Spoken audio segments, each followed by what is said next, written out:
This program is presented by the Fromm Institute for Lifelong Learning at the University of San Francisco.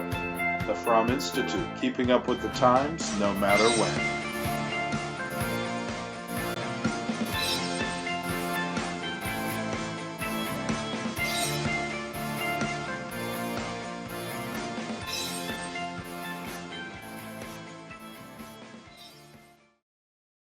Okay, we're ready to go.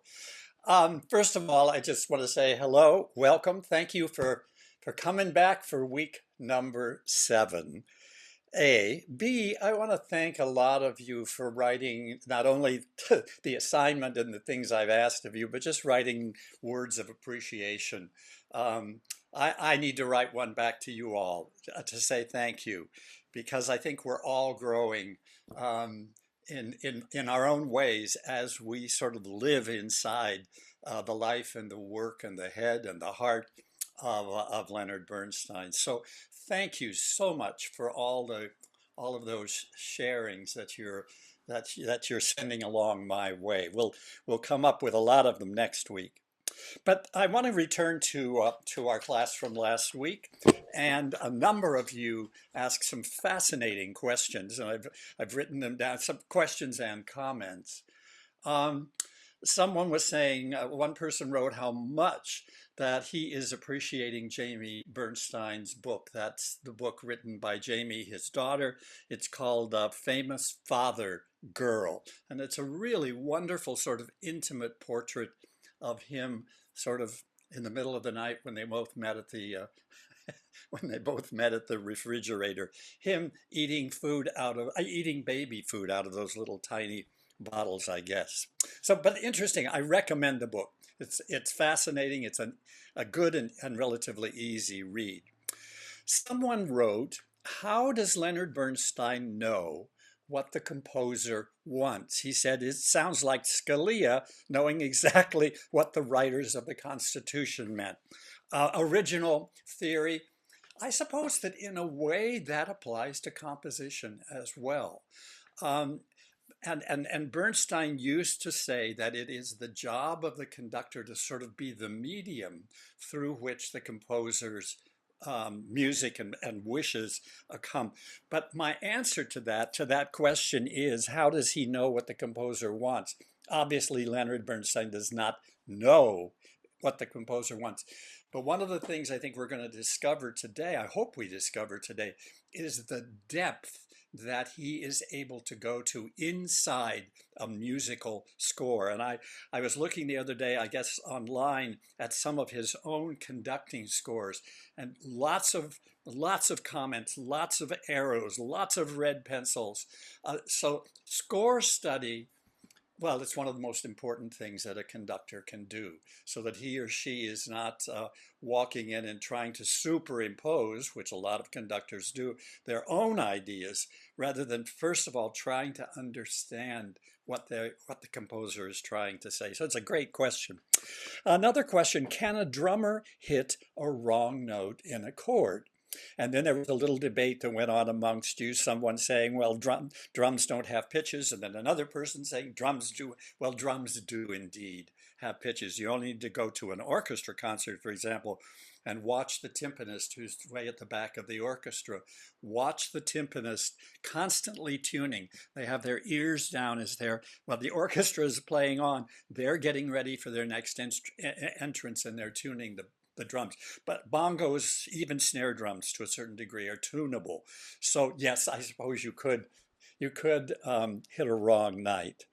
Someone asked in last week's work, when we were looking at the age of anxiety, why did we have both 7 ages, and then he went on to 7 stages? And I read a little bit about that this week. He wanted to sort of follow the Auden poem. He wanted to be somehow faithful to that narrative, but he also he loved doing this whole set of variations. So he did 7 of them, and he was ready. So he just did another 7. So it was a compositional decision on his part. Someone listened to the Second Symphony, The Age of Anxiety, last week. Remember, I had asked you to just see if you could, without knowing much about it, if you could Um, if you could, what's the word? I'm looking that someone is having trouble with sound. Is that true, Dawa? Are we having a problem? No, we okay. Okay, all right. Yeah. I just noticed that. I rarely look down at the bottom of the screen, but there it was. And um, so someone said, well, what they heard in the Second Symphony, knowing nothing about the Auden poem, which you don't have to know anything about to appreciate the symphony, I think, although it can enhance it, said that it sounded like the Blitz in London in 1941. Great story. We're going to have a little bit of that kind of music today, actually. It's interesting that last week, both Larry Eilenberg and I, several of you noticed this, used the clip from On the Waterfront. I hope Larry mentioned that it was Leonard Bernstein who wrote that score. I found an interesting quote. Someone asked, On the Waterfront said, this is a masterpiece. Reflecting depressing and dangerous living conditions of people. Why didn't he write another score? Well, you know, I don't know the answer to that, but my sense is it was not a medium in which he was comfortable. And you remember they said that this is long before digital, obviously. So he had to take a rough copy of the film on film, put it in a machine called the Moviola, M-O-V-I, Moviola machine, and run the film, and then imagine or create the music to go with it. It's a whole different ball game today. But I don't think he was that comfortable with it. But then he took that score, and this is what I recommend to you all. He took that score with this gorgeous music, and he created a symphonic suite. So if you want to really get inside that music, that's the way to go. Yes, On the Waterfront won a number of Academy Awards. Eva Marie Saint for supporting actor. The script won, the cinematography won. It won Best Picture, Best Actor, Best Director, indeed. Someone was talking about Elmer Bernstein and called him Lenny's brother. No, they were Elmer Bernstein, the wonderful film composer. No, they were not. They were not. It was not his brother. And then several of you noted, several of you who go to shul, to synagogue, noticed that the movement from Chichester Psalms that I played last week has been used frequently for Yom Kippur Eve at Temple Emmanuel and also at Shereth Israel for a number of years.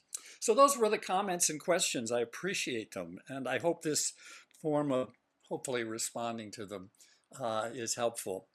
I just want to remind you all of the assignment for next week.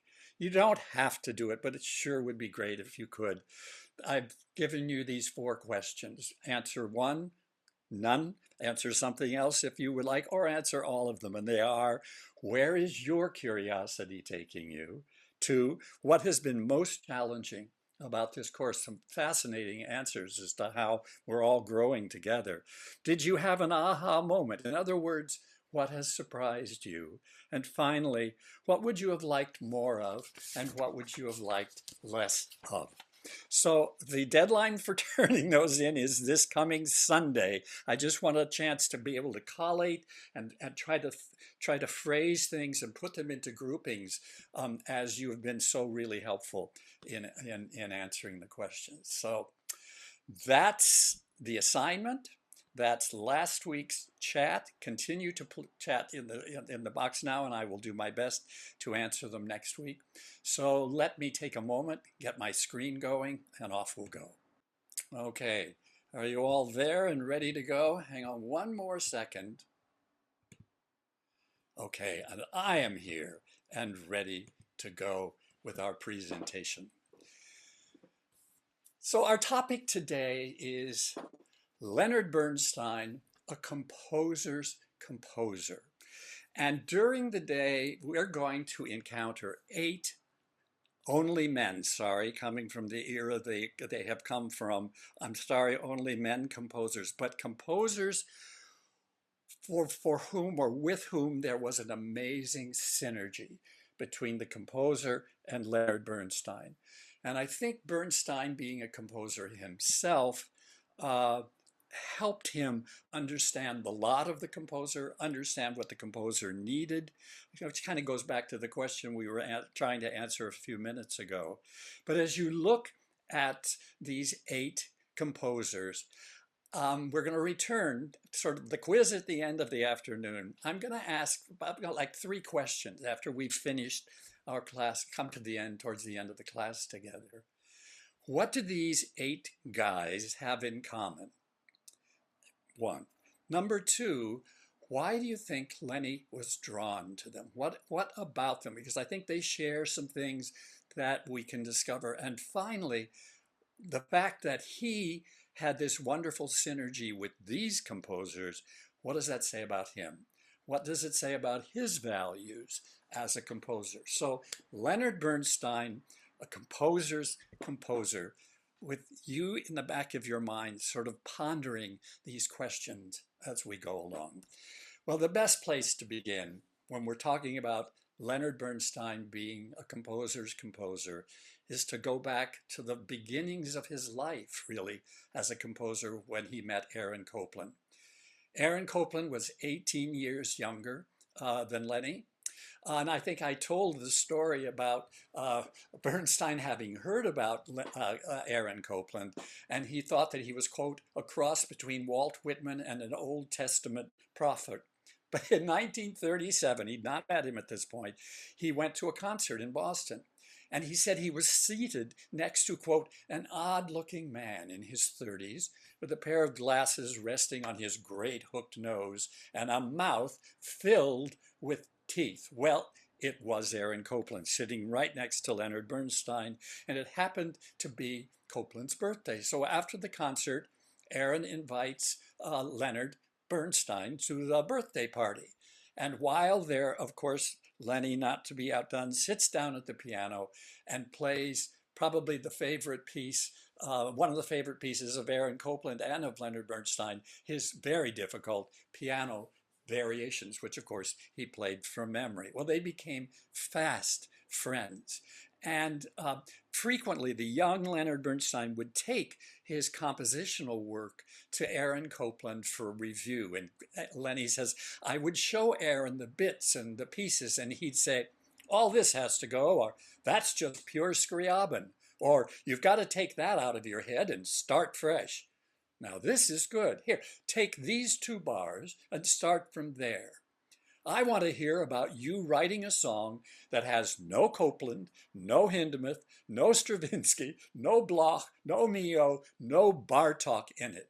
I want to hear you. And then Copland said, then I'll talk to you.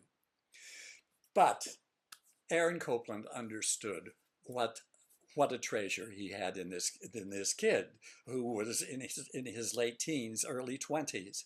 And he said later on that he was sure that Leonard Bernstein was going to be the composer who led American music out of the wilderness, end quote. And it was a friendship that lasted more than a half a century, and they died only 2 months apart, obviously with the same 18 years between them. Here's something about that birthday.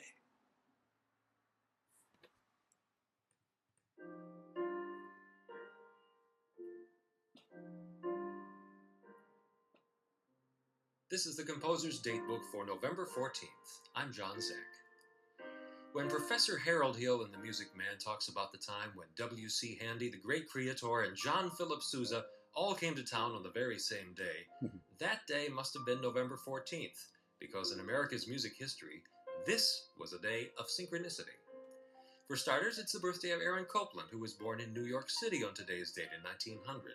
And then there's all that happened on November 14th in the life of Leonard Bernstein.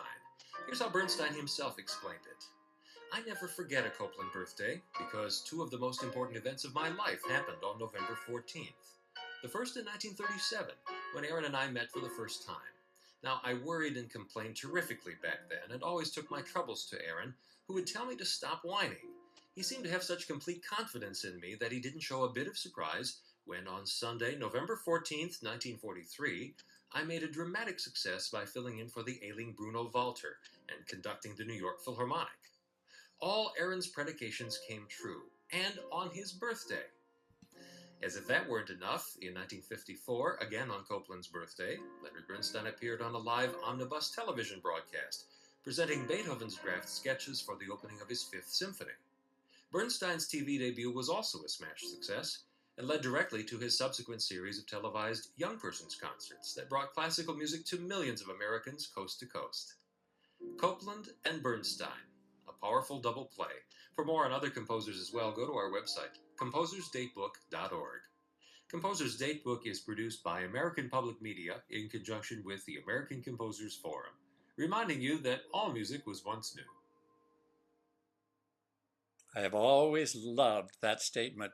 Remember, all music was once new. So as we go through today, look at these 8 composers. With each composer, I'm going to kind of take a slightly different approach. In some cases, we'll look at music that was commissioned by Lenny for the New York Philharmonic from a particular composer. We'll try to explore them in different ways. And in terms of Aaron Copland, I thought it would be just so interesting to hear Lenny conduct Aaron and then turn around and hear Aaron conduct Lenny.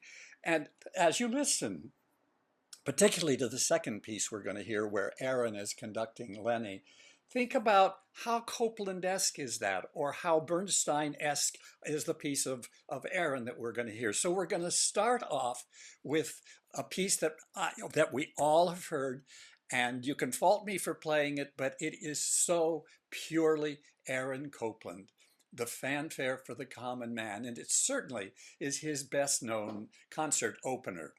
And it's interesting, he wrote it as a sort of solicitation from the conductor of the Cincinnati Symphony at the time, Eugene Goossens. And Goossens wanted some sort of a fanfare. This is in the mid to late 40s. He wanted it to be something that was for soldiers, for airmen, for sailors. And Goossens wanted to open during the war, his 1942 concert season. Copland later wrote, quote, "The challenge was to compose a traditional fanfare, direct and powerful, yet with a contemporary sound." And Copland, to the delight of his audiences, really managed to weave sort of a bit of musical complexity in with a kind of popular style. The same thing I think can be said is true of John Williams. Goodness knows he's written enough fanfares, and it is those fanfares that excite us, those fanfares that are so accessible. But just as with Copland, there's a whole set of, quote, serious art music that Aaron Copland wrote as well, excuse me, as John Williams. So he ranged over a fairly broad spectrum or palette of music. Here's Lenny conducting at a concert in, I think, 1970 with Copland present, the Fanfare for the Common Man.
What is it that would attract Leonard Bernstein to a piece of music like that? Also, you heard the timpani, which are obviously pitched. So that's Lenny conducting the fanfare, which has become such a popular piece, and he helped make it so. So how to depict Aaron Copland conducting Leonard Bernstein? Well, in the summer of 1939, just after Leonard Bernstein graduated from Harvard, he made a sketch for what he said what he was calling a Hebrew song for soprano and orchestra, and based on the book of Lamentations of Jeremiah. Jeremiah, major Hebrew prophet, great suffering. He warned the Israelites that their debauchery and sinfulness was going to lead to a disaster. And then that prophecy got fulfilled with Solomon's temple being destroyed and Jerusalem falling to the Babylonians. And Jeremiah, his lamentations express a kind of deep sorrow over the desolation, as well as a kind of loss of hope for God's people. Well, the Jeremiah Symphony is what grew out of that piece that he started when he was 21 years old. And it had its premiere in 1944 at the Syria Mosque in Pittsburgh, Pennsylvania, with Bernstein conducting the Pittsburgh Symphony. And the mezzo-soprano Jenny Terrell was there as the soloist. And then he conducted it with the Boston Symphony a few weeks later. He conducted it 4 times in April with the Philharmonic. And then it was voted by the New York Music Critics Circle as the outstanding new classical piece of the season. It was broadcast. It was broadcast throughout the nation, and it was when Leonard's father came to that concert, it caused a reconciliation between the father and the son. And in a way, it moved Leonard Bernstein so much that later on he dedicated this particularly, his first symphony, Jeremiah, to his own father. So here we're going to hear Aaron Copland conducting Jeremiah. This is the end of the 3rd movement, and it's a setting of this text of Jeremiah as he mourns his beloved Jerusalem, which has been ruined. And, excuse me, he says, "Wherefore dost thou forget us forever and forsake us so long a time? Turn thou us unto you, O Lord." This is the Jeremiah 3rd Symphony conducted by Leonard Bernstein with Christa Ludwig. Excuse me, by Aaron Copland.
composers who are conductors, conductors who are composers, just looking as we introduce this subject at the two of them, first of all, listening to the sounds that they have created, but then watching them in action.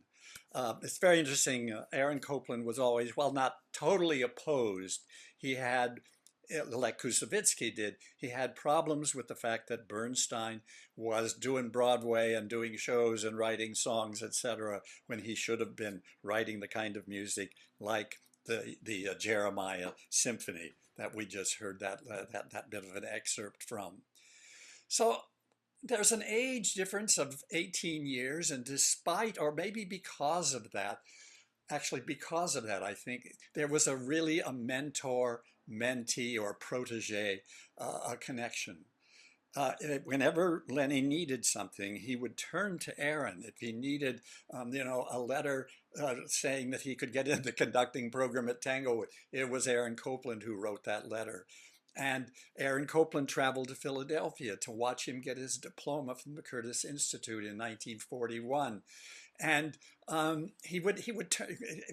Leonard would turn to Copland for advice, and Copland was a kind of calming influence in his life. He said, quote, "Don't expect miracles and don't get depressed if nothing happens for a while. Success will require hard work and time." And then in 1979, when the Kennedy Center honored Aaron Copland, and obviously Bernstein spoke about it, he said, quote, "He, Aaron Copland, has always had time for everyone, especially the young, and that's the mark of a great man. I know, because I was one of them." 1962, Bernstein commissions Copland to write a piece for the opening of Lincoln Center. It's called Connotations for Orchestra, but they shared so much. They were both capable of writing sort of snappy populist music like the fanfare, and they also were able, on the other hand, to write a lot of what we today would call sort of experimental music. But there was a populist element to much of what they did. They each wrote 3 symphonies that tend to be kind of neglected today, particularly in the case of Copland. They're kind of pushed over to the side. I think that both of them were really seminal in fostering music education inside our country, and also helping us to look at different musical cultural influences on our the music we hear. And they both looked to Latin American influences. They looked to folk influences. And I think it was Aaron who said, "We were buddies for life." And they shared the fact that they were both blacklisted politically during the McCarthy era. So they had an amazingly close bond that changed. I think I played the video a couple of weeks ago showing how Aaron he was much older, went to Tanglewood, and they talked about the fact that at first Aaron was the composition teacher and was the guy in charge, and Leonard Bernstein was the pupil, and it all got turned upside down at Tanglewood as the years went on. But what a wonderful place to begin our study is with this relationship that's not just musical, but is a father-son relationship, a mentor-mentee relationship, and yet they shared so much. So now we turn to a person that many of us don't hear his music very often. It's the music of William Schumann. In 1945, Bill Schumann became the president of the Juilliard School in New York, and he helped to found the Juilliard String Quartet. In 1961, he left that position and succeeded John D. Rockefeller III as the president of Lincoln Center, and he held that position until the end of, I think it was almost 1970. He says, "I wrote 8 symphonies, numbered 3 through 10, because he put the first 2, he withdrew them and did not allow them to be published. So 8 symphonies. He wrote an incredible concerto for violin, He wrote it in 1947 and then revised it about 12 or so years later. And many people think that that concerto for violin is one of his most powerful works. And it's really almost a symphony for violin and orchestra. And you may have heard some of his other works. There's a piece called the New England Triptych, which is based on the melodies of the colonial composer William Billings, American composer. He wrote an American Festival Overture in 1939, and he won the inaugural Pulitzer Prize for Music in 1943 for a cantata that he wrote. Here is an episode, and I'm going to use a few of these because it's the best way for Leonard Bernstein to express himself, not only now as it was then. Here's a clip from the Omnibus series in which we introduce Bill Schumann and his American Festival Overture. This is a piece that Leonard Bernstein loved, and this is the piece Leonard Bernstein played on his opening debut in Europe. Omnibus. The great orchestras of the world will be invited here to the new home of the New York Philharmonic. And from its musical director, Leonard Bernstein, it's a safe guess that they will receive as affectionate a welcome as he is about to give now to William Schumann's American Festival Overture. William Schumann, now at the ripe age of 50, in spite of his august position as president of the Juilliard School of Music, and in spite of his being one of the prime movers of Lincoln Center, Bill Schumann is still the typical American boy. In his American Festival Overture, which we're going to play for you now, as in almost all his music, he expresses that unique American optimism and buoyancy, almost brash ribaldry, that we tend to associate with the American boy playing ball in the park. Vigor, dash, and high good humor. It's especially true in this American Festival Overture because the main theme is actually based on the well-known street call, "We are key," by which kids in New York very often call each other to play. So here now is the overture, a call to youth from youth and a call to America's eternal future.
Do you notice, I hope you're looking at the conducting as, that's a relatively complicated piece, particularly for the time when this appeared the very first time.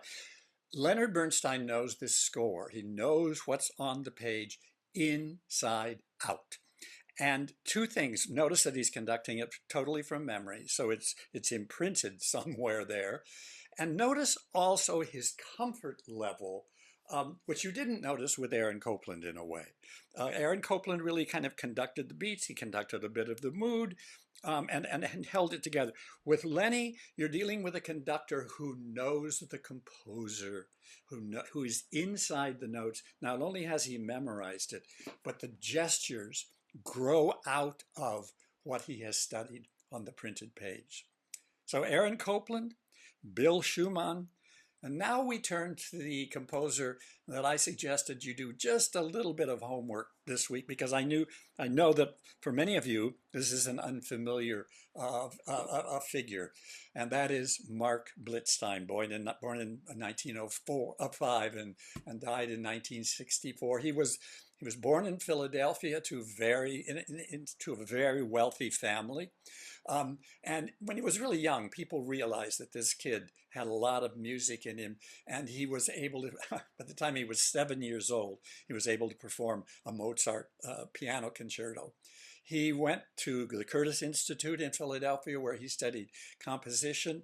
Then he went to Europe, which was the thing to do back then, to kind of get that European imprimatur. And so many Americans realized they had to go to Europe before they could come back home and be recognized here. Sad, but true. So he went to Berlin and studied with, of all people, Arnold Schoenberg, the wonderful 12-tone composer, and they didn't get along very well. Then he ran over to Paris and studied with Nadia Boulanger, and he got along with her a lot better. And his political beliefs, let's say, were extremely left-leaning. And he was nevertheless a kind of unrepentant, I'd call him an artistic snob, who really believed that true art was only for the intellectual elite. That was when he was young. But he opened up as life got a hold of him. And he began to understand the nature of the country that he was living in the 1920s, 30s, and 40s. Well, they had a very wonderfully warm relationship. Again, it was a kind of father-son relationship, because Blitzstein was a number of years the senior to Leonard Bernstein, and they met at the Boston premiere of an opera that I'm going to talk about in just a minute. But they continued through this this relationship that was close, even though there were 13 years between them. And they both had incredible amounts of talent, and therefore there was a lot of competition in this relationship. And actually, on the part of Mark Blitzstein, it was almost pathological. And their career trajectories really they did diverge as their light went on, and they kind of exchanged places. When they met, Blitzstein was riding high, but his protege, Leonard Bernstein, was quickly going to sort of surpass him in being known in the popular world, with critical admiration and a bit of money to come along with that. On the other hand, Blitzstein, he admired Leonard Bernstein, but he was very critical of his musicianship. He thought that Trouble in Tahiti, the opera we discussed a few weeks ago, which was dedicated to Blitzstein, he thought that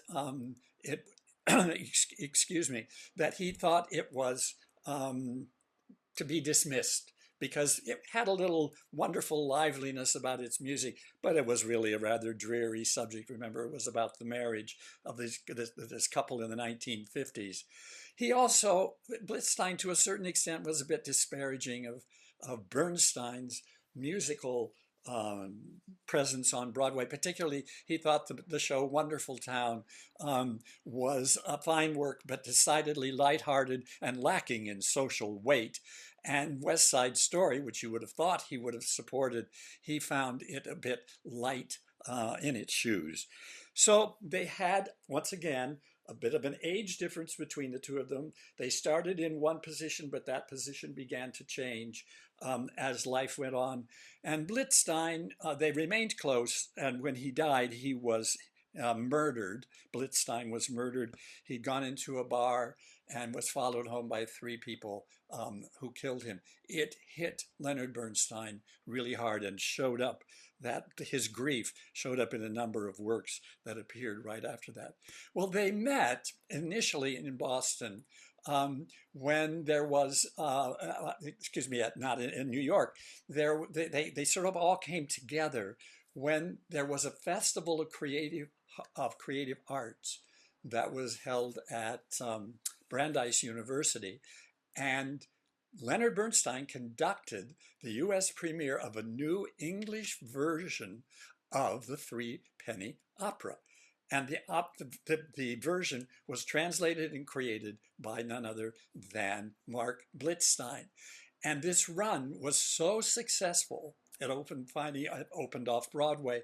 It ran for almost 3,000 performances.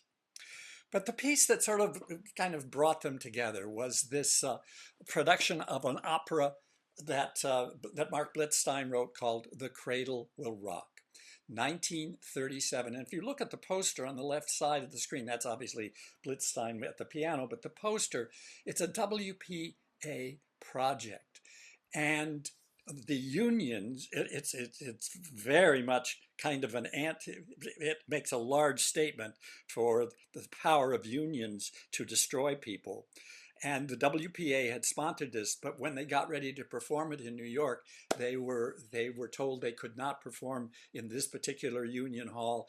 There's a long story that goes about how they took the whole audience and all the cast. They put the cast in the audience because there was nothing wrong with that, put the piano on the stage, and did the opera The Cradle Will Rock.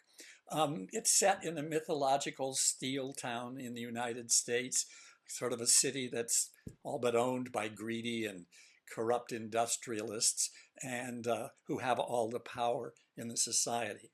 Well, Bernstein found this piece, and while he was still a student at Harvard, he gave the Boston premiere of The Cradle Will Rock in 1939. He conducted the performance from the piano and from memory, and in 1947 he conducted the first orchestral concert, a performance of this in a concert with his New York Symphony. John Marceri, who's the conductor who was at the Hollywood Bowl for a number of years, he describes The Cradle Will Rock as, quote, a masterpiece of political activism disguised as entertainment.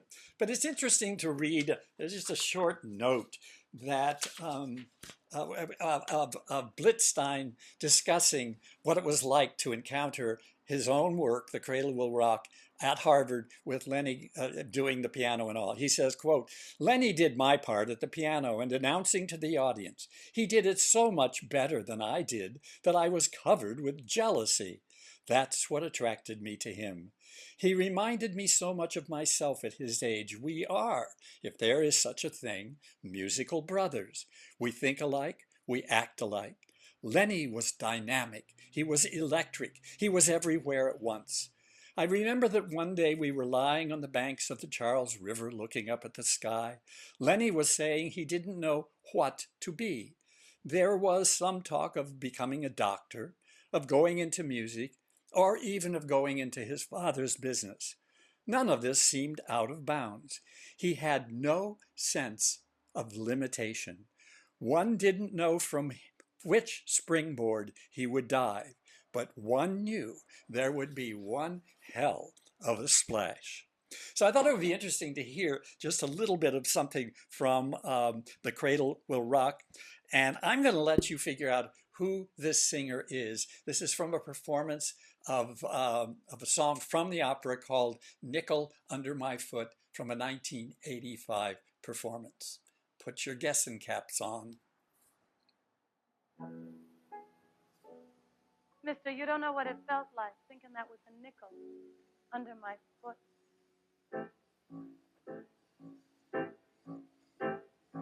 Maybe you wonder what it is makes people good or bad. Why some guy an ace without a doubt turns out to be a bastard, and the other way about.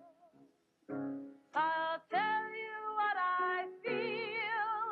It's just a nickel under the heel.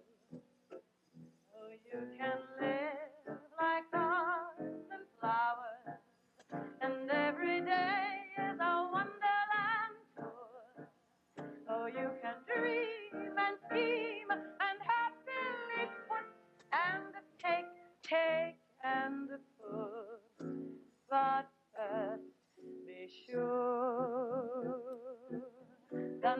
nickels under your foot. Go stand on someone's neck while you're taken, cut into somebody's throat as you put. For every dream and scheme, depending on weather, all through the storm, you've kept it warm. The nickel under your foot.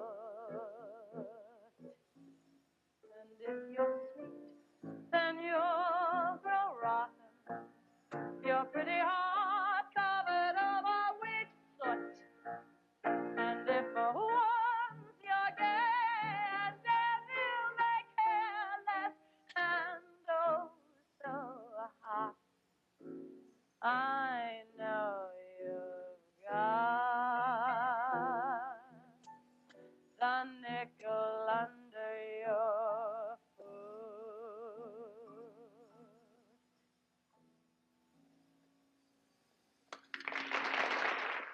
Patti LuPone, 36 years ago.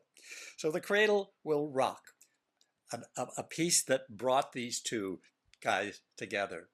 There's another piece of his that I just want to spend a moment with because it's totally different. Just as we can go to a show from Bernstein and go then to the Symphony Hall and hear something different. This is a symphony he wrote called The Airborne.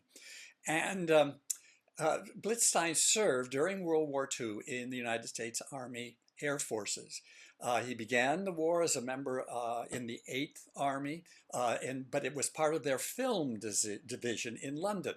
And he was hired to work as a composer and a script writer and a translator. And he was going to help to create a film about the Air Force and airfare, how it worked. Well, the original project that he was going to do for the Army Air Force never came off. But by this time, he had composed a score for the film score, and it was for large orchestra and a male chorus. But during the war, it was not possible to kind of get the manpower together. And he returned to the United States, Blitzstein, in 1945. And he had lost the entire score that he had written, which was called Airborne. But he was able to play some sections of this piece on the piano for Leonard Bernstein.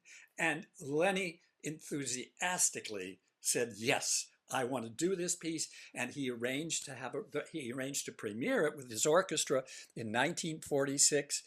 Blitzstein, as I said, the score was lost. He rewrote the entire score from memory. Then eventually the score was found, but he decided he liked the new version as well. It's a highly dramatic work that sort of connects the birth of flight with the role of airplanes in modern warfare. And it's a set of vignettes, basically. There's one called The Theory of Flight.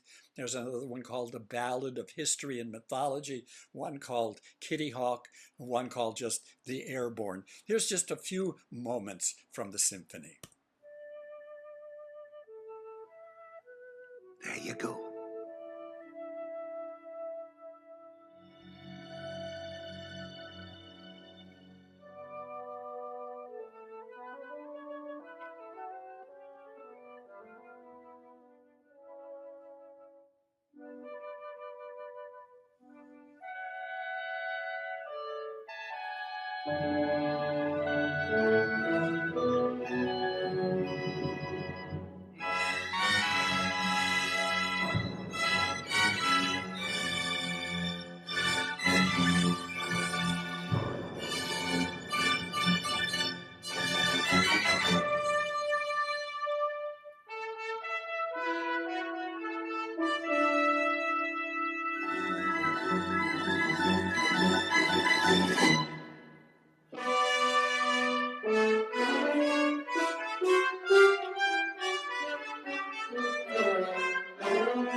Now, if I hadn't told you that was Blitzstein, would you have thought it was Bernstein? Like early Bernstein. To me, that's how it reads to me. And there's so many musical ideas that Lenny is able to grasp onto from his senior composer and wonderful friend, Mark Blitzstein.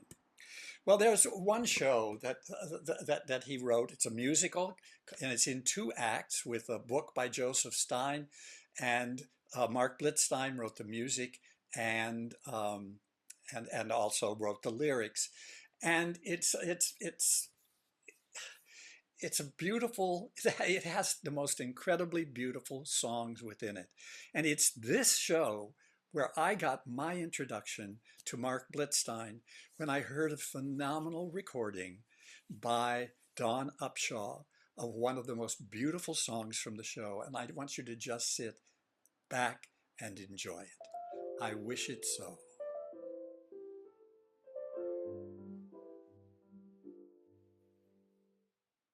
I've an unrest inside me.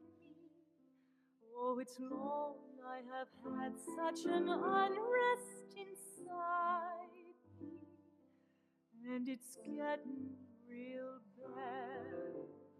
I'm sleeping at night, and my heart beats so loud that I wake all dizzy and light with a dreaming and feeling the same. Such a thumping inside me that I think I'll go mad. For I wish it so. What I wish I still don't know. But it's bound to come, though so long to wait. I keep saying tonight or today through the endless days, and my heart clamors in praise it will not come too late. But when come it does in the shape of love or life, I will give my life and my love I know. I've such grand aims with so many names that I grow numb, but sure one is bound to come, because I wish it so.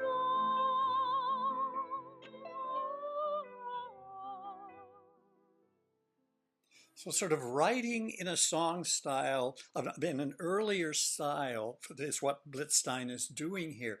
And yet he has taken the form and expanded it. And his lyrics, there's a subtlety here. And there's poetry here in its own way. I'm sure that for Leonard Bernstein, just encountering one song like this would have a profound, and then to hear it sung like that by Don Upshaw is really wondrous. So what do you think Lenny was attracted to in meeting Mark Blitzstein? I suggest he loved the fact that for Blitzstein, telling a story, whether it was Threepenny Opera, whether it was The Cradle Will Rock, whether it was telling the story of the United States Army Air Force, that music can be narrative. Music can take us from A to B to C as a story. I think Lenny probably was also very attracted to the songwriting qualities that he had, and he was attracted to his writing for the theater. And he has to have been attracted to the political stance of Mark Blitzstein, who was, by the middle to the end of his life, was way off on the left-hand side of everything. And I'm sure that for Bernstein, there was an admiration for a person like Blitzstein taking a stand like that when it was obviously very difficult to do. And then, of course, the mentor-mentee relationship, which fascinatingly, again, gets turned upside down. So we've looked at Copland, we've looked at Bill Schumann, we've looked at Mark Blitzstein, and it just remains for us to look at something way out on the edges of music, and that's the music of Elliott Carter. Elliott Carter, who died just a few years ago, was very productive even into his later years. Between the ages of 90 and 100, he wrote more than 40 works and 20 more works after he turned 100 in 2008. And he completed his last work, which is called Epigrams for Piano Trio, on August the 13th of 2012. One of the critics from the Philadelphia Inquirer said this about Elliott Carter's writing, quote, "My own journey with Carter began in the late 1990s with the recording of his concerto for orchestra. Often I thought it to be one of his difficult works, and I was prepared to be baffled. Then I realized that all his music required was the kind of keen attention you'd give to driving down the Brooklyn-Queens Expressway. In other words, you better sure as hell be paying attention. What's the problem, he says? The music is, if anything, a little bit too rich." So here's how Elliott Carter describes his concerto for orchestra. It was commissioned by Leonard Bernstein and the New York Philharmonic for the 125th anniversary of the orchestra. And here's how Elliott Carter describes it. He says, "I'd been thinking about writing a work which treated most of the players in the orchestra as soloists when the commission from the New York Philharmonic started me off. In casting about for a plan, a dramatic and musical structure for such a concerto, I came across St. John Perce's Vent, or Winds, a long poem about America, which suggested to me a way of ordering the piece. I realized at once, of course, that the broad Whitmanesque rhetoric of the poem could only be partially reflected in the music, whose main aim was to give individual human expression to a great variety of players. Yet the poem's fluidity and its change of character offered a really useful model." Now hold on to your seats, because this is perhaps one of the wildest compositions we're going to get a chance to experience this entire time together.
So how was your ride down the Brooklyn Queens Expressway, everyone?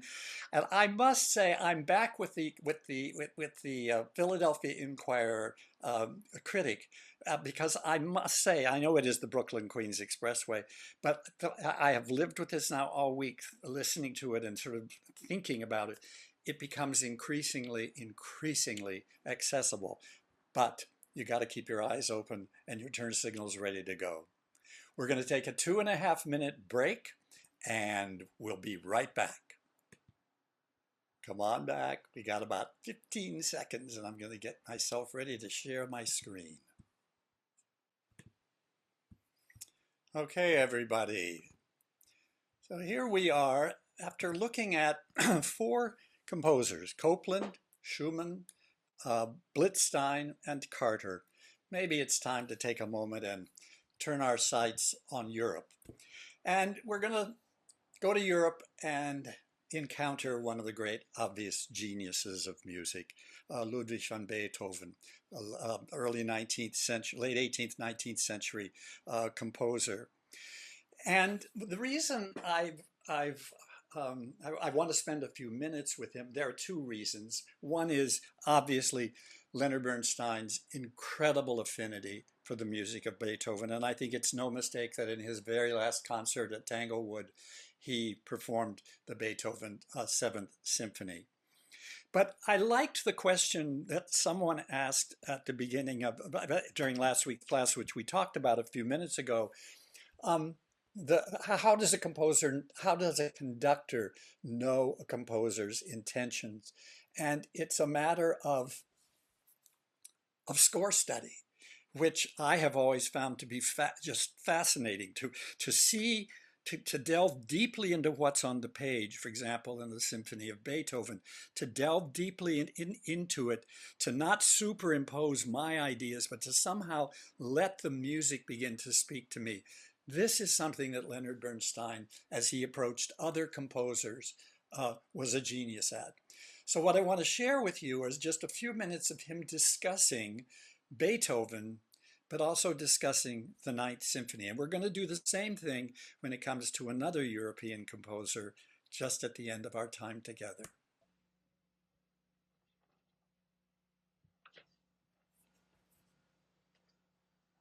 Well, for the better part of 3 months now, I've been living in terms of Beethoven, thinking about his life, visiting his houses, reading his letters, but most of all, living with his music. I've studied it and restudied it, rehearsed and performed it over and over again, and I may report that I have never tired of it for a single moment. The music remains endlessly satisfying, interesting, and moving, and has remained so for almost 2 centuries and to all kinds of people.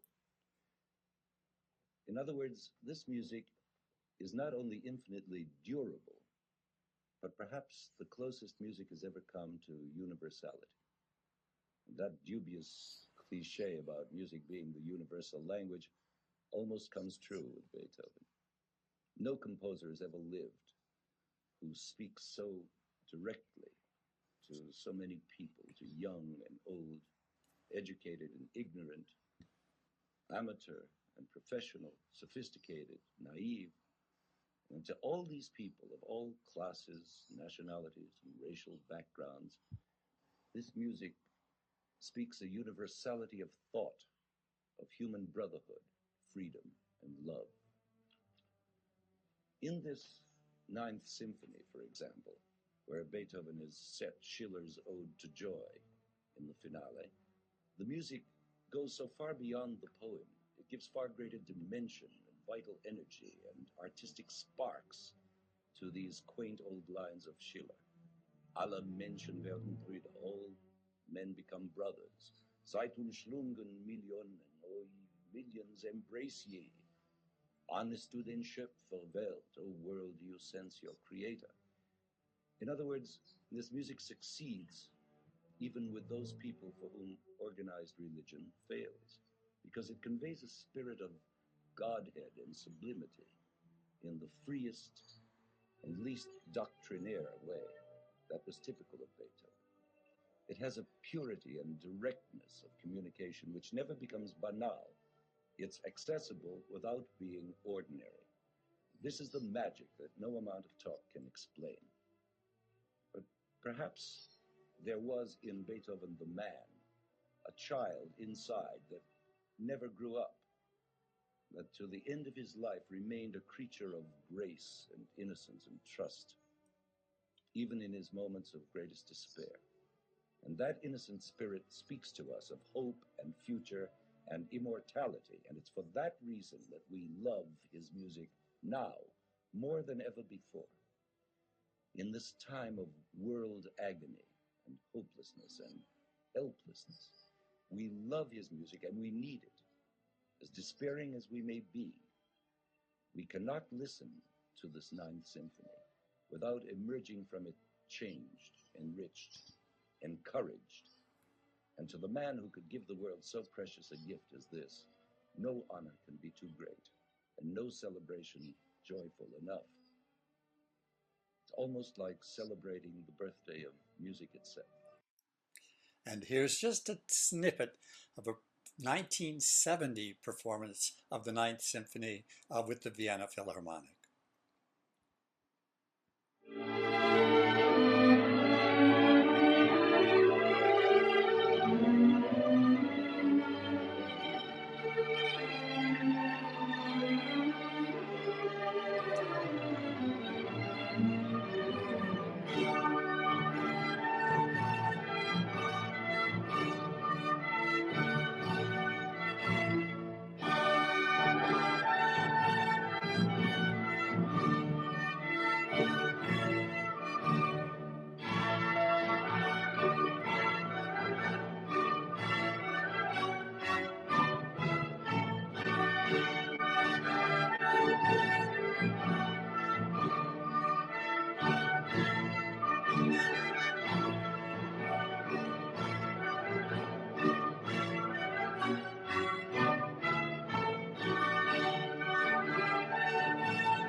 It's an amazing recording, actually, a video recording. It's the Vienna State Opera Chorus, the Vienna Philharmonic, and it has Placido Domingo, Shirley Verrett, and Gwyneth Jones singing it. So I recommend it to you. And it's kind of good to stay away from, when you want to kind of delve a little more deeply into it, from the performance near the Berlin Wall when Germany's reunification became popular. So I had to put a bit of Beethoven in there because I think as a composer, Bernstein understood the power 200 plus years later of a composer such as Beethoven. Well, now we turn to something very, very different. And this is the music of Charles Ives, sort of a composer who kind of still is shrouded in mystery. We're not sure where he's going or who he is. He was a modernist. He was one of the first American composers to be known outside of the United States. During his early life, Charles Ives' early life, his music was basically ignored, and many of the works really remained unperformed until after he had died. But he was one of the first composers to sort of engage with the idea of experimental music. He used techniques like polytonality, in other words, different scales or groups of scales being superimposed upon one another. The same thing with rhythms, that you could have one rhythm going on over here, but a totally different rhythm going on inside it or around it. So he was an amazing man. He, you know, who was not afraid to use clusters of chords. He was not afraid to use quarter tones. In other words, not just half steps, da-dum, but the space in between those two notes, and to write for it, to use chants, to use aleatory. In other words, you play this whenever you're ready, you play this whenever you're ready. Here he is in the early part of the 20th century, foreshadowing some of these innovations that are going to become, you know, widely adopted as we move through the century. Well, Bernstein spent a lot of time in one of his young people's concerts discussing Charles Ives, and the piece that he discussed was this one, "The Gong on the Hook and Ladder," or another title for it was "Fireman's Parade on Main Street." It was originally written for a string quartet that got expanded, and he probably composed this around the year 1911. Leonard Bernstein conducted the world premiere recording in 1967 with the New York Philharmonic. So what I'm going to do is play the entire piece. It only lasts a little more than 2 minutes, and then I'm going to play Lenny's description and discussion of it with the young people.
1911, The Gong on the Hook and Ladder. What is Lenny's interest in this? What draws him to this music? Well, I just want to share with you a little bit of his description with the young people's concerts. And as I do it, just to show you two things. There's a typed script and some handwritten script on the left. Leonard Bernstein wrote all of his commentary for the omnibus series and also for the young people's concerts. And I just wanted this exists in a book form now, so that you can go back and study these scripts, and then on your own you can intersperse all the musical elements. But here is Lenny at those young people concerts describing Charles Ives. Let me ask you a question. That's the whole piece.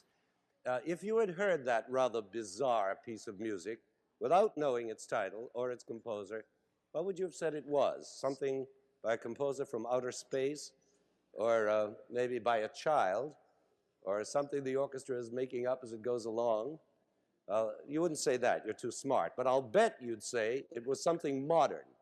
In fact, very modern. Probably one of those wild musical experiments that the bright, new, young composers are making these days. Well, the composer in question is not only not new, but indeed very old. In fact, quite dead. In fact, the little piece we just heard was written by Charles Edward Ives over 50 years ago, in the very first years of this century, before any of the big modern experiments by Schoenberg or Stravinsky had even begun to be made. Just imagine, in those early 1900s, what was called crazy modern music then consisted of Debussy, Ravel, Richard Strauss, all composers we think of today as pretty stodgy old-timers.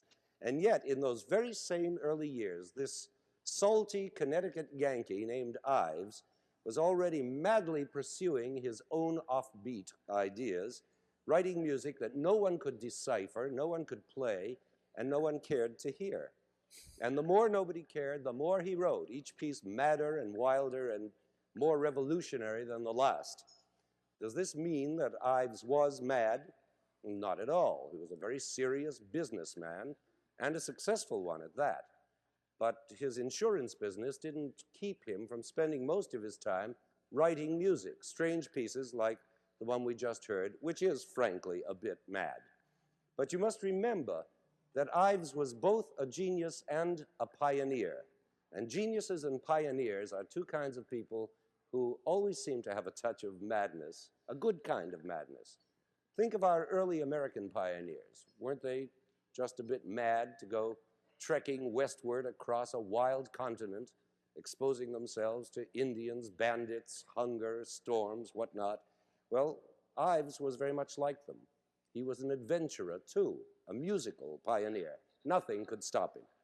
But really, to understand Ives, or any adventurer for that matter, we must remember that the spirit of adventure is just another way of saying the spirit of play, the sporting instinct. That is, doing things simply for the fun of doing them. Now, I've always thought that word fun was unjustly belittled. It's a wonderful word, and I believe it applies just as much to music as to roller coaster rides or swimming or movies or anything. And once you get the idea of how important fun was in Ives' mind, then you begin to hear his music with new ears, and you begin to understand why that fireman's parade we just played sounds so freakish. For instance, why there are so many different rhythms going on in the orchestra at the same time, so that it sounds all mixed up. Why? Because it's fun. And I think there's more to be said than just because it's fun. But, you know, watching that just brings back my own childhood and hearing those things live and realizing that Leonard Bernstein was, for me, and I think for many people, a kind of mediator. He was the person who could take a Charles Ives, as freakish as Charles Ives seems to be, and Lenny opens the window. He lets the music in a way that we can all appreciate it. But again, what was he? We'll come back to this. What was he so attracted to in Ives? What was consonant? What resonated for Leonard Bernstein? To be able to go back and explore music, American music from 1911, and make it so contemporary. He was able to do that in a variety of ways. One of the interesting ways is in collaborating with musicians coming from very, very different backgrounds. And certainly this happened with Dave Brubeck. Here's the Dave Brubeck Quartet playing a little bit of something from West Side Story, but then we're going to hear them in the concert setting in just a second.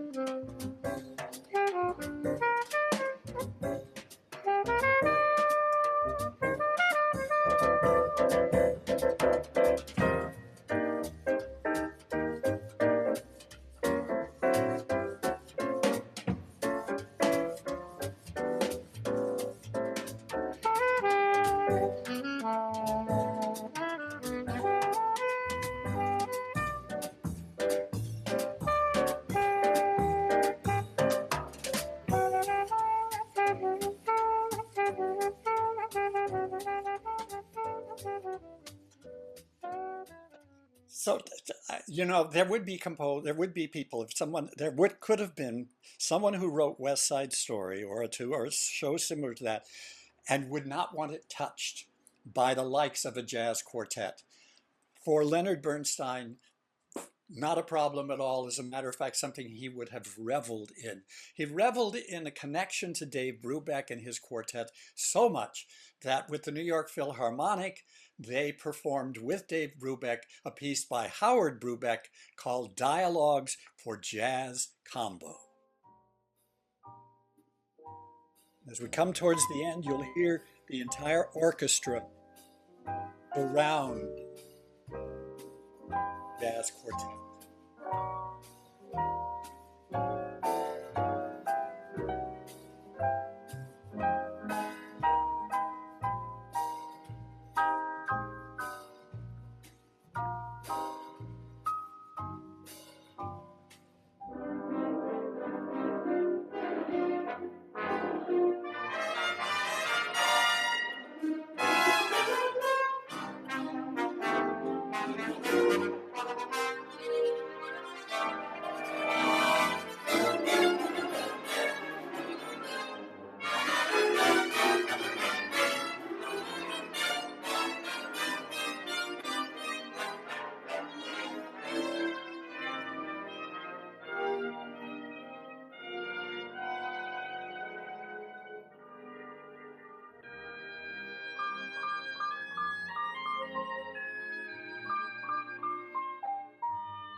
Could you imagine walking into a concert of the New York Philharmonic in 1960 and hearing a piece like that?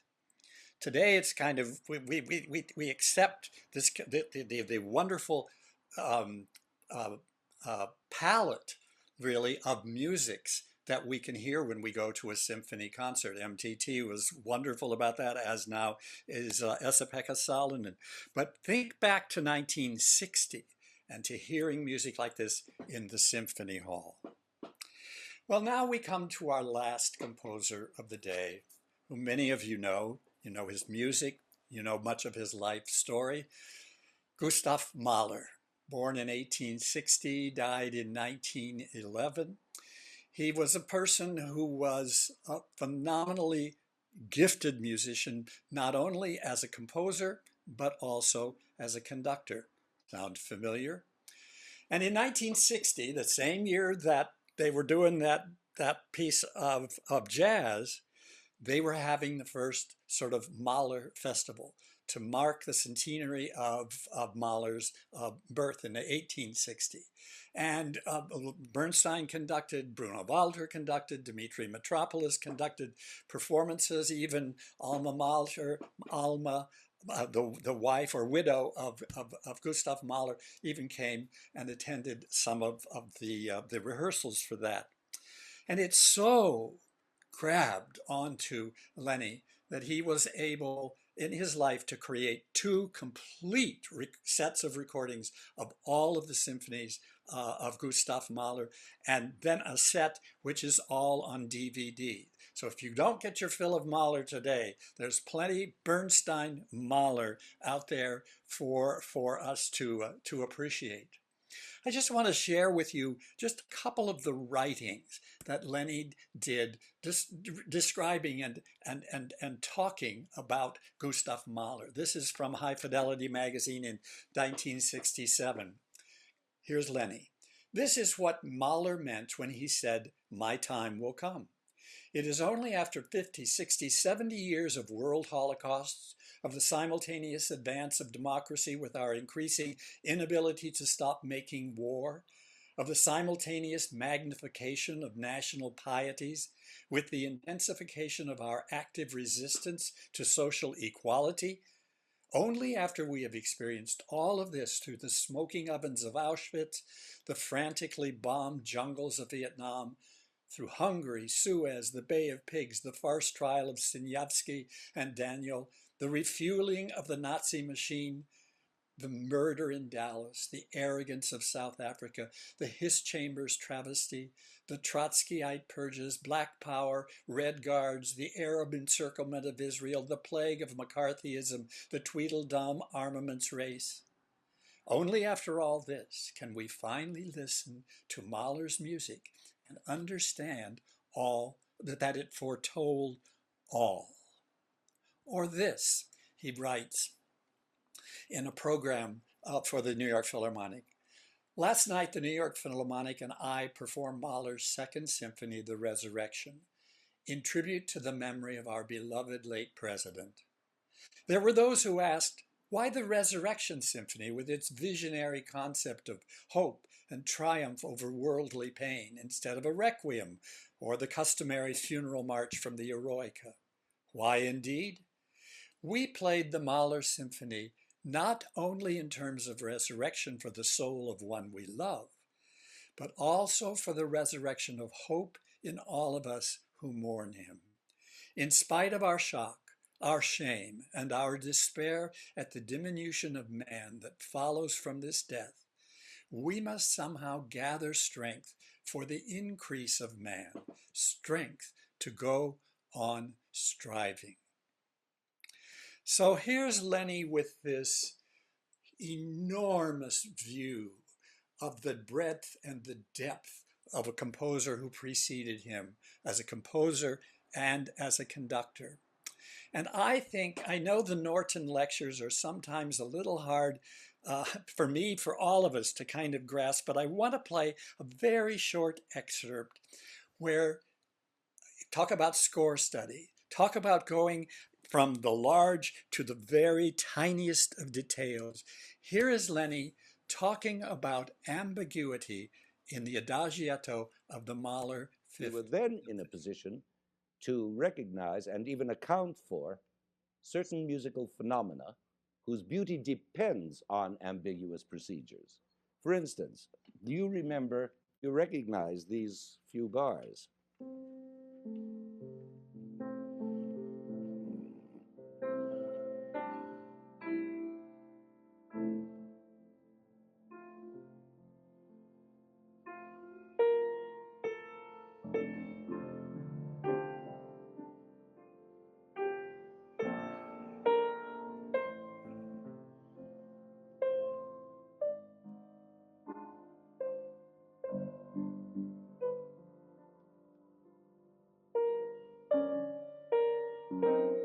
The whole world has been swooning to this adagietto from Mahler's Fifth Symphony ever since Death in Venice invaded the silver screen.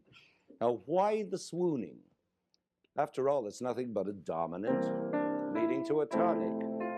3 conventional upbeats in F major, leading to an appoggiatura downbeat, which then resolves, again, in the most conventional way. Do you remember about appoggiaturas from our Mozart analysis? Those leaning notes, remember? Dissonant tones that bear a special weight and tension that must be resolved. Notes that lean on their resolutions. Well, this is one of them. And it does resolve, as you see, just as conventionally as in Mozart. Resolution. Then what's the magic secret? ambiguity, as if you didn't know. You see, all that preliminary vamping on the harp is, first of all, syntactically vague. We have no idea what beat we're on or what meter we're in, and already that's one ambiguity. What's more, this is setting up the key of the piece, F major, by suggesting its tonic triad, but only suggesting it because the fundamental note, the root of that triad, F itself, is missing, and only 2/3 of the triad is given us, the A and the C. Roaming through several octaves, it's true, but still only 2 different notes. So we're not yet really sure that our key is going to be F major. It's exactly like that kid's teasing chant that we examined for its universality in our first lecture. Remember? Nya, nya, nya, nya. Those 2 notes. And do you remember how we found that the tonic fundamental of those 2 overtones is not sung, but is present by implication only? That fundamental. Well, that omission, the absence of this tonic, makes us only possibly aware of F major, because the 2 notes we hear could turn out to be 2/3 of a whole other triad, namely this one, A minor.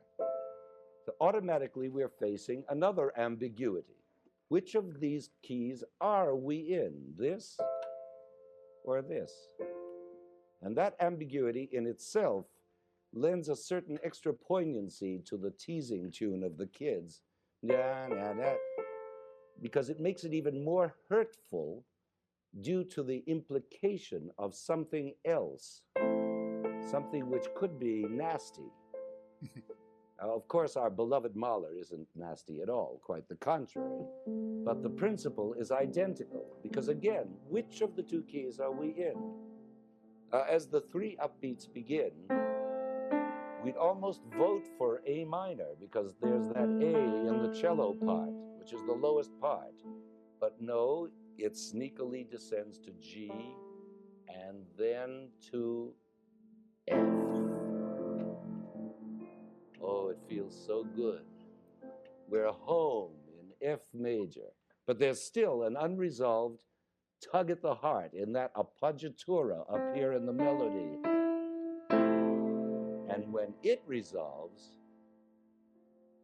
we just melt away with the pleasure of fulfillment. I just love that description, because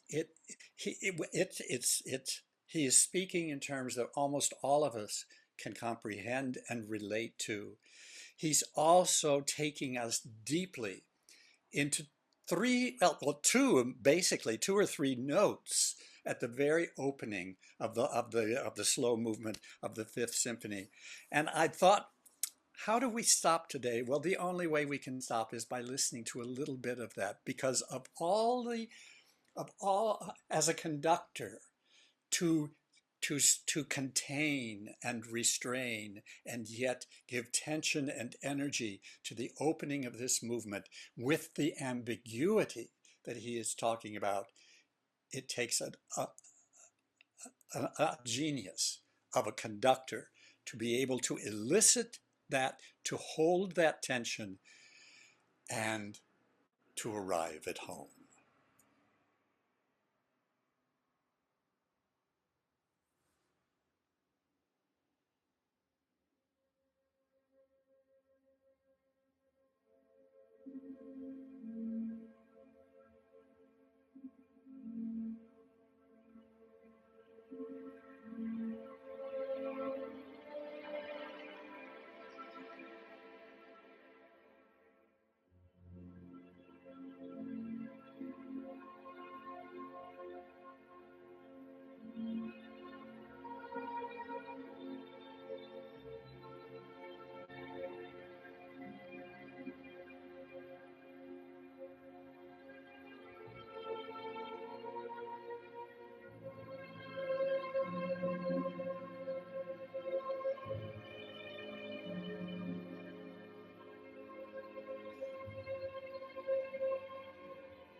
Leonard Bernstein, a composer's composer.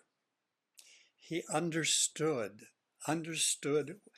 what it was to create music as the composer. And it's what drew him not only to Gustav Mahler, he could so totally identify with, but what drew him really to many, many composers we've looked at today. So my questions in the last 2 minutes here.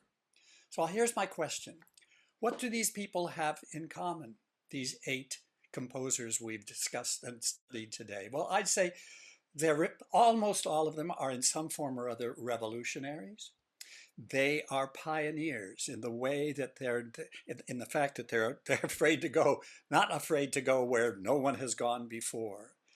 Almost all of them are Americans, except for Beethoven and Mahler, who were kind of foundational composers for him. Except for those two, he is reaching out into the American composition world and drawing these people to him, presenting their music in a meaningful way to audiences for whom they were where they were totally unfamiliar with these composers.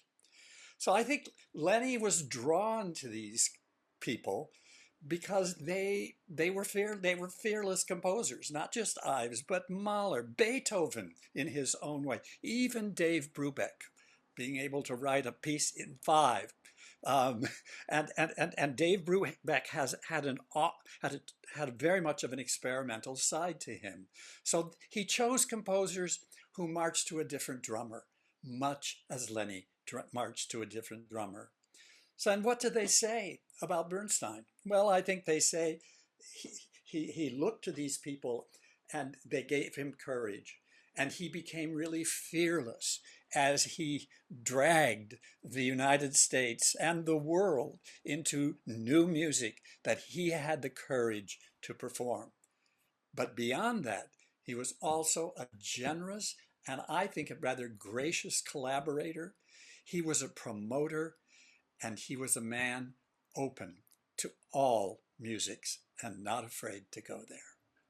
So thanks for your attention today. It's been really wonderful to spend a little more time. I can't believe we're almost at the end of our time together. Thank you for being here. Don't forget to keep those cards and letters coming. Sunday night is the deadline, folks, but even if it's a few lines, I would really appreciate it and be able to kind of incorporate those into our community and into our last class. Have a great week. I'll send you a letter in the next couple of days, and I'll see you next week. Bye-bye.